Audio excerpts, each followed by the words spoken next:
দেশজুড়ে এখনও ঝড় ও বৃষ্টি অব্যাহত রয়েছে, আর তাই দেশের ৫ অঞ্চলের অভ্যন্তরীণ নদীবন্দরে অস্থির আবহাওয়া বিরাজ করতে পারে। এসব এলাকায় পশ্চিম ও উত্তর পশ্চিম দিক থেকে অস্থায়ী দমকা বা ঝোড়ো হাওয়া সহ বৃষ্টি অথবা বজ্রবৃষ্টি হতে পারে। তাই অভ্যন্তরীণ নদীবন্দরগুলোকে ১ নম্বর সতর্ক সংকেত দেখাতে বলেছে বাংলাদেশ আবহাওয়া অধিদপ্তর।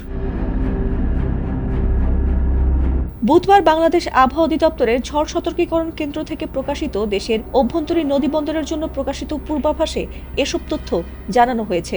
ঝড় সতর্কীকরণ কেন্দ্র জানিয়েছে, দুপুর ১টার মধ্যে রংপুর, দিনাজপুর, টাঙ্গাইল, ময়মনসিংহ ও সিলেট অঞ্চলের ওপর দিয়ে পশ্চিম বা উত্তর পশ্চিম দিক থেকে ঘন্টায় ৪৫ থেকে ৬০ কিলোমিটার বেগে অস্থায়ীভাবে দমকা ও ঝোড়ো হাওয়া সহ বৃষ্টি অথবা বজ্রসহ বৃষ্টি হতে পারে।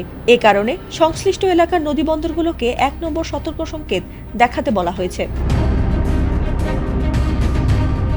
মঙ্গলবার রাতে প্রকাশিত সারা দেশের ২৪ ঘন্টার পূর্বাভাসে আবহাওয়া অধিদপ্তর জানিয়েছে, সন্ধ্যা ৬টার মধ্যে রংপুর, ময়মনসিংহ, সিলেট বিভাগের কিছু কিছু জায়গায় এবং রাজশাহী, ঢাকা, খুলনা, বরিশাল ও চট্টগ্রাম বিভাগের দু-এক জায়গায় অস্থায়ীভাবে দমকা বা ঝোড়ো হাওয়া সহ বিদ্যুৎ চমকানো অবস্থায় হালকা থেকে মাঝারি ধরনের বৃষ্টি অথবা বজ্রবৃষ্টি হতে পারে। একই সঙ্গে দেশের কোথাও কোথাও মাঝারি ধরনের ভারী বর্ষণেরও সম্ভাবনা রয়েছে। সারা দেশে দিন ও রাতের তাপমাত্রা প্রায় অপরিবর্তিত থাকতে পারে।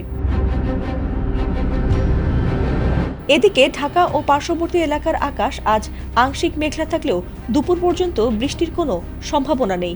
একই সঙ্গে শুষ্ক আবহাওয়া ও তাপমাত্রা বাড়তি থাকার সম্ভাবনা রয়েছে। পূর্বাভাসে বলা হয়েছে, দুপুর পর্যন্ত আকাশ আংশিক মেঘলা থাকতে পারে, তবে এ সময়ে বৃষ্টির কোনো সম্ভাবনা নেই, বরং আবহাওয়া মূলত শুষ্ক থাকবে। এ সময় দক্ষিণ ও দক্ষিণ পূর্ব দিক থেকে ঘন্টায় ১০ থেকে ১৫ কিলোমিটার বেগে বাতাস প্রবাহিত হতে পারে। এছাড়াও দিনের তাপমাত্রা অপরিবর্তিত থাকার সম্ভাবনা রয়েছে বলেও জানিয়েছে আবহাওয়া অধিদপ্তর। ফাতিমা সুলতানা, এটিএন বাংলা।